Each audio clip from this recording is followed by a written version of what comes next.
This week, the 69th edition of the Eurovision Song Contest is due to be held.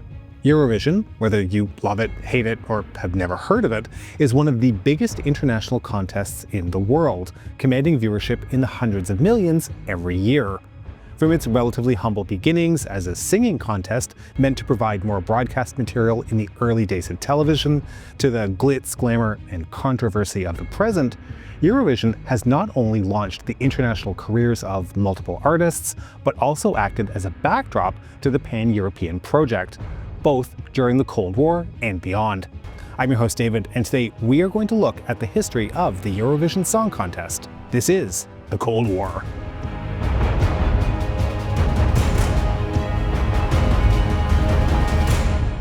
Okay, so this is potentially one of the most divisive episodes we will ever do. I have never met anyone that is familiar with Eurovision who doesn't have a strong opinion about the contest. Some people love it and will tell you, and others absolutely hate it and will most definitely tell you. And then there are the people who have no idea what it even is. Most Americans, for example. I have no doubt the comment section of this video will be lively. The simple overview of what it is that it's a singing contest, where each participating country, mostly from Europe but not exclusively, send one selected artist or group to perform an original song, and then each performance is voted on by the participating countries using a mixture of jury of professionals as well as a public vote to declare a winner of the contest. Sounds simple, right? Well, yes, and most definitely not. So let's get into the contest, and more importantly, what the history of the contest can tell us. The Eurovision Song Contest was first held on the 24th of May 1956 at the Teatro Cotterill in Lugano, Switzerland. The idea had first been conceived in 1954 by representatives of the European Broadcasting Union, the EBU, as a means of creating broadcasting content at a reduced cost, as it would be shared across participating countries, as well as acting as a testbed for the broadcasting of live programs to an international audience. The European Broadcasting Union, incidentally, was formed in 1950 as a successor to the International Broadcasting Union, which had been fatally compromised by its dominance by Nazi Germany. The point of the EBU, like the IBU before it, had been to not only mediate in technical disputes, like frequency overlap between nations, but also to help foster program exchanges. Membership in the EBU is restricted to countries within the European broadcasting area, or who are members of the Council of Europe, first established in 1949 with the goal of upholding human rights, democracy, and the rule of law in Europe. They must also have a national public broadcaster. So, back to that first Eurovision Song Contest. It had been proposed by Sergio Pugliese from the Italian broadcaster Rai, based on and inspired by the Sanremo Music Festival, a televised Italian music contest started in 1951. The Swiss Broadcasting Corporation agreed to host in the city of Lugano. That first contest had 7 participating nations: Belgium, France, West Germany, Italy, Luxembourg, Netherlands, and of course, the hosts, Switzerland. Some of you will already notice that these same nations, minus the Swiss, would go on to sign the Treaty of Rome, establishing the European Economic Community less than a year later. This isn't necessarily a coincidence. But each country that year submitted 2 entries, the only time this has happened in the history of the competition. Also, judging and scoring, done by a panel of judges from each participating nation, but prevented from voting for their own nation's entry, was held behind closed doors, with the winner simply announced. The hosts won it with Lise Assay's rendition of Refrain. The general rules of the contest were that entries had to be original creations and could not have been commercially released before September 1st of the year before the contest. The song had to be 3 minutes or less in length and had to be performed live. For many years, each song would be performed with a live orchestra playing the music, but that's been changed over the years to allow for pre-recorded music. Although the song must still be sung. The song had to be 3 minutes or less in length and had to be performed live. For many years, each song would be performed with a live orchestra playing the music, but that's been changed over the years to allow for pre-recorded music, although the song must still be sung live. The performance was initially solo, then changed to allow 2 performers, and entries are now allowed up to 6 people, all of which must be 16 or older at the time of the contest. This is a relatively new rule, and the youngest winner will now forever be Belgium's 1986 contestant Sandra Kim, who was only 13 years old at the time. The contest, a live event, keep in mind, was also always held on a single night. This has been changed as well in recent years to account for the growth of the number of competitors.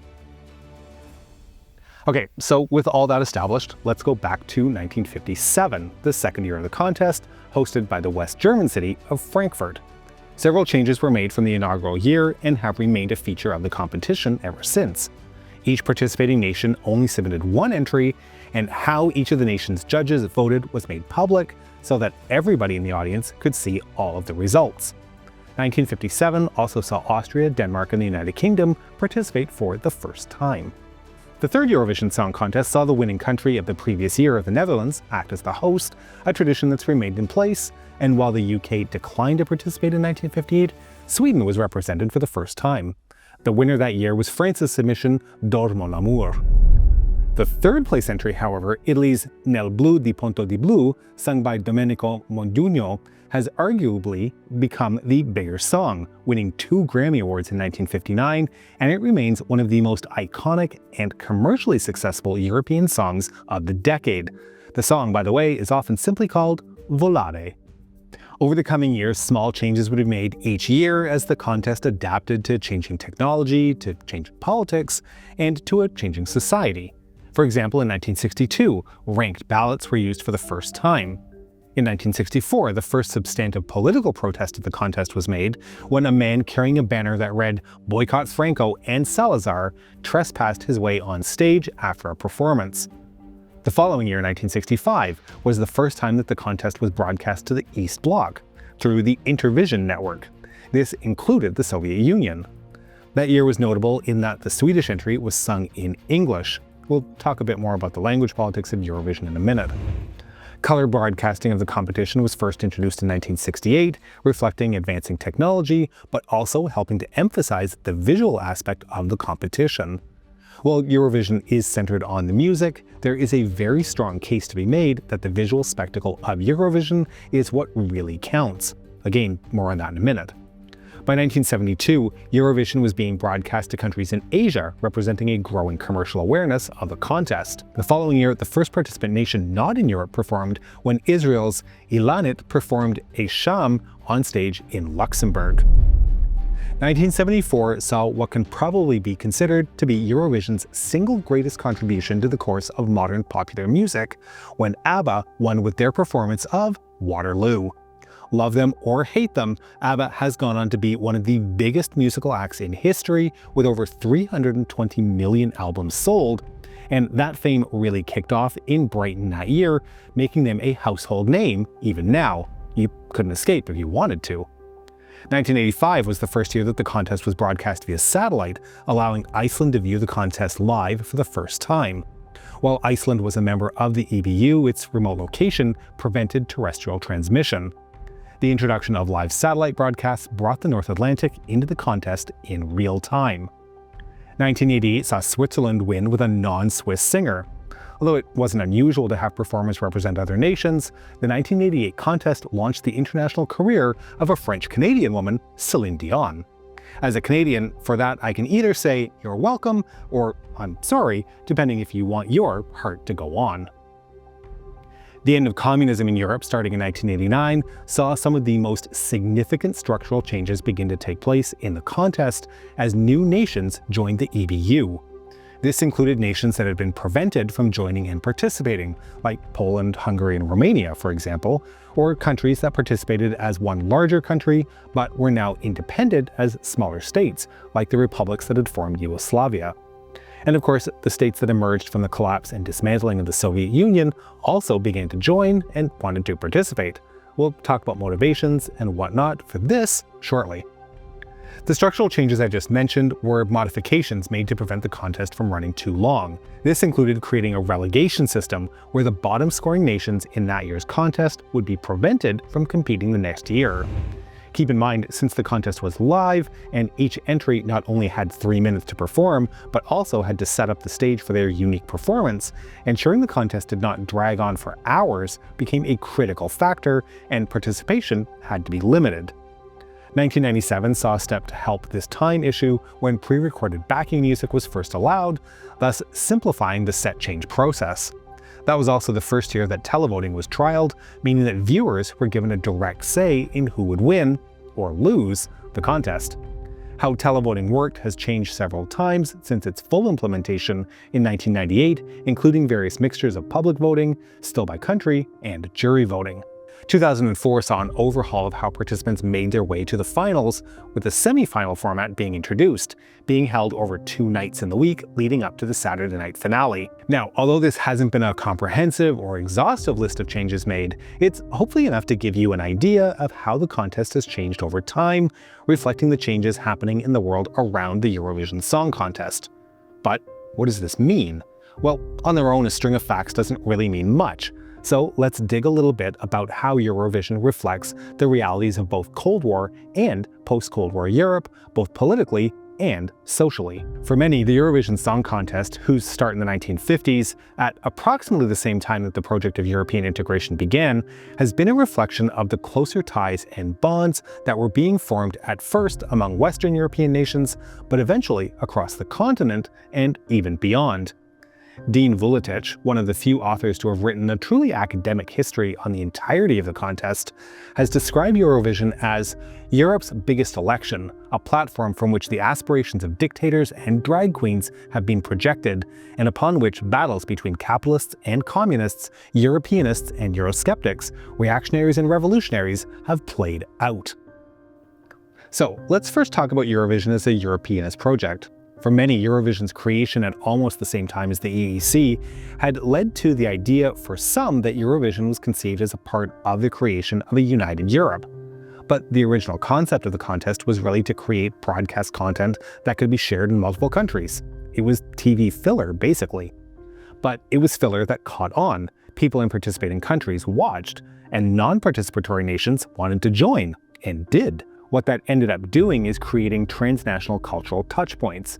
In a world where global media entertainment didn't yet exist, where domestic music and entertainment industries didn't often cross borders, viewers across the EBU were watching the same thing. The Brits, the Spanish, the French, and the Swedes, for example, all watched the Germans perform the same song at the same time. You might be forgiven then if you imagine that Eurovision helped to break down national barriers. In fact, as can often be seen in these 68 years of presenting, hosting, and voting, the contest is deeply mired in nationalism, with politics being highly reflective each year. To explain a bit further, we can look at the acts and performances that different nations chose to represent themselves at the contest. Smaller countries, especially those considered to be at the periphery of Europe, whether literally or figuratively, have often used Eurovision to assert their Europeanness. In the 1960s, countries like Spain and Portugal, led by right-wing authoritarian dictatorships, used their entries to soften the international view of their countries in the eyes of the other more democratically led nations participating. Think of it like a political sleight of hand. Using Eurovision to draw attention to Spanish culture and tradition, it provided a different frame of reference for viewers instead of just the political news about Spain that they would have been reading in newspapers. This same tactic was used by Greece and Turkey in the 1970s, and then again by regimes in Russia and Azerbaijan in the 2000s. The chance to show off a version of local culture, of a country beyond the political headlines, had been seized on multiple times through the life of the contest. The Baltic nations, notably Latvia and Estonia, used their experience hosting the contest as part of their bid for EU membership. Ukraine, the 2004 contest winners, used their 2005 position as hosts to showcase that Ukraine belonged in Europe against the backdrop of the Orange Revolution that had just taken place. This included lifting visa requirements for all travelers to Ukraine from the EU. Of course, the use of Eurovision for political means can cut both ways, and songs can be used in other, less expected ways. The 1974 Carnation Revolution saw the song Portugal submitted for the 1974 Eurovision contest, Paulo de Carvalho's El Depois do Adeus, broadcast on the radio in Lisbon as a signal to begin synchronizing military action. Politics have also directly impacted voting. The strained relationship between the United Kingdom and Spain over Gibraltar has been noted, with Spain over 3 times less likely to vote for a UK entry over other Western European nations. The relationship between the Greeks and Turkey has also been reflected, with neither Greece or Cyprus awarding any points to Turkey during the Cold War period, and Turkey only having given Greece points 1 time. In the early days of the contest, West German entries tended to receive fewer votes than others, especially from neighboring countries, which has been explained by some as leftover resentment stemming from German occupation during the Second World War. Performances have often been used as ways of showcasing aspects of the musical heritage of the country performing, whether that be the French Nouvelle Chanson style, popular in countries with French cultural traditions, including Switzerland, Luxembourg, Monaco, and, well, France. This would be in comparison to the more Germanic tradition found in the Schlager music, with cultural links in Central Europe, including, of course, Germany, Austria, and Switzerland, but also finding appeal in places like Poland, the Czech Republic, and Hungary, where German cultural influence still remained as a legacy of the empires of the 19th century. While there is a transnational element to this, given that Loop's voting blocks will form based on cultural affinities that make some forms of music feel more relatable, there's also a nationalist element as these blocks, who share common language and culture, vote together against performances from outside their own cultural background. The expansion of the contest in the 1990s and into the 21st century, with the inclusion of the former East Bloc states, as well as some former Soviet republics, allowed for new blocs to form, where these states would often be seen to vote similarly, again, likely the result of shared backgrounds and influences on what good music and artistry consisted of. Euroscepticism has played a significant role in the contest, with the UK certainly leading that charge. As Dean Vuletic has shown in his work, there is a correlation between the levels of support that the British public gave towards the EU and their attitudes towards Eurovision. As support in the UK for membership in the EU waned, antipathy and even hostility towards Eurovision increased. The inverse also happened as support for Eurovision increased in the UK during times of greater support for membership in the European club. Terry Wogan, the longtime British commentator for the contest, had several decades of snide remarks and asides, including a standout UK summary from 1997. That's the whole point of it, of course, to sneer at the foreigners. Of course, taking the mickey out of Eurovision has become almost a sport unto itself, but for many Brits, Eurovision was a representation of a united Europe. I recently came across a story presented by the son of a Second World War RAF bombardier who viewed Eurovision as a symbol of peace and unity born out of the ashes of a war he'd participated in. Quote, "It's great to remember that his unusually quiet, usually musicless man in drab brown cords should have once a year been lit up by a Europe that he'd played a part in making." Now, this obviously is painting with a wide brush, and there are plenty of examples of years where this didn't happen. But the trending, as pointed out separately by both Dean Vuletic and Boulos, as well as many others in their analysis of voting patterns, indicates that there is a trend to form blocs based on common language and/or culture. This does ultimately fly in the face of breaking down wider pan-European unity, one of the underlying hopes and ongoing claims by some for the competition. So this is likely a good place to bring up the subject of language, long a hot button and contentious issue in the history of Eurovision. Language is obviously deeply entwined with culture and history, and has played a huge role in how the competition has evolved. For the first years of the contest, there were no language rules. Songs were expected to be sung in a native language of the country performing. When Sweden performed a song in English in 1965, a formal rule was then introduced that songs had to be in an official language of the country. This rule was briefly lifted in the mid-1970s before being reimposed until it was lifted again in 1999. Since then, English has gone on to become the lingua franca, lingua anglica? Most common language used to sing in. English has become the dominant language around the world, certainly for business, but in general, it is widely spoken, and in many parts of Europe, English fluency is very common. This anglicization is widely considered to be a benefit at the Eurovision Song Contest, with performances in English generally having a wider appeal to more voters as they are better able to understand the lyrics. Such as they are, in some cases anyways. Performances in English have won a total of 36 times of the 68 years the contest has been held. Of that, an English language performance has won 21 times since the language rules were removed in 1999. Consider the case of Sweden, for example, where 5 of their record-tying 7 wins have been for songs in English. A great deal of ink has been spilled over the years by critics and supporters of the Eurovision language rules. Some, notably the French, have complained of a dumbing down of the contest, and by singing in a non-native language, that entries fail to represent anything about the culture of the country performing. Although that could be half of the point. Conversely, in a case particularly made by small nations with smaller budgets, since nationalist entries rarely did well on the international stage anyway, being more appealing to a wider cross-section of voters brought better results and therefore a potentially more positive impression of that country.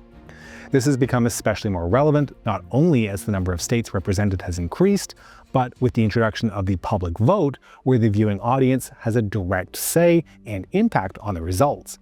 The greater the number of people who understand what the song is about, the more likely they are to connect with it, and therefore likely to vote for it. Now, what about the music itself? This has also come in for a great deal of criticism over the years. Relatively few performers at the Eurovision Song Contest have ever gone on to significant commercial success. For every ABBA, Celine Dion, Julio Iglesias, and Father Ted and Father Dougal, there are dozens and dozens of performers whose successes stay quite modest, perhaps even relegated to their home nations. Much of that criticism has been aimed at songs and performances since the 1970s, as songs aimed at the more traditional, transgenerational audiences of the 1950s and 60s changed to be more contemporary in style, aimed at a younger audience.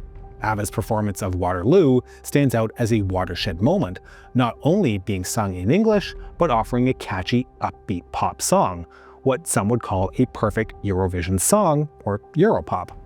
Dean Vuletic describes it like this: "They were the odes to joy of the post-war era. As the standard genre playing in discos, shopping centers, and summer resorts, Europop was the mirror and product of a period of prosperity and stability." Of course, others have called it Euro trash. Also in the words of Dean Vuletic, for some critics, the ESC was itself not an example of the strength of European cultural integration, but of what could go wrong if you tried to produce a common culture for Europeans. A lowest common denomination, mishmash, vulgar forms of culture, too focused, ridiculous, and simple. Related to this idea of the music being of lower quality, it's also at this point that the performances began to shift away from being about the music and more about being a performance. While researching and writing this episode, I listened to hours of Eurovision music from across the last few decades, and my takeaway was that the music was, well, frankly, bad. And then it occurred to me, this wasn't music written for a listening audience. This was written to be performed as part of a television spectacle. You can't actually separate the two from each other, as the visuals, the performance, is a vital part of the competition. Ruslana went into her performance of Ukraine's 2004 entry, Wild Dances, with this specifically in mind, I'm sure. While Eurovision is a music competition and the music is important, it is at heart a television show, and things have adjusted accordingly. As Marshall McLuhan has reminded Canadians for years, the medium is the message. Eurovision has also played the role of showcasing diversity and identity. In the early days of the contest, the inclusion of Black performers and writers helped to bridge and acknowledge the colonial and post-colonial legacies of many of the competing nations, as well as recognizing the changes that global immigration would bring to a country. The Eurovision Song Contest has also become a bastion of representation for members of the LGBTQ+ community, not just with performers, but in viewership as well. It took until 1997 for the first openly gay performer to take the stage, Paul Oscar representing Iceland, but performances as early as 1961 dealt with LGBTQ+ issues, including same-sex relationships. 1998, only a year after Paul Oscar, Dana International representing Israel became the first trans performer to win the contest. Possibly the most familiar example for many viewers of LGBTQ+ performances at Eurovision would be the 2014 winner of the contest, Conchita Wurst from Austria.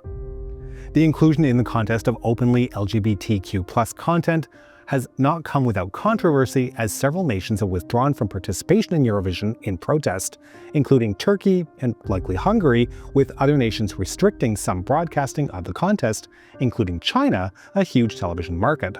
This helps reveal the heavy politicization of the contest, as well as highlights a divide in ideas of what it means to be European. These have been presented as examples of the liberal cultural values of the West clashing with more conservative values found in other parts of the world. Keep in mind, of course, that this politicization hasn't necessarily been reflected in the results of the contest itself, and instead these issues are being fought in chat rooms and the opinion pages of whatever media outlets have managed to survive into 2025. Wurst's win in 2014 was controversial, but only after he won. So, what does all this mean? Why is Eurovision important? Well, for some people, it just isn't, to be honest. It's a practical unknown in some parts of the world, and seemingly for those who didn't grow up with it, it can often be seen as kind of a mystery.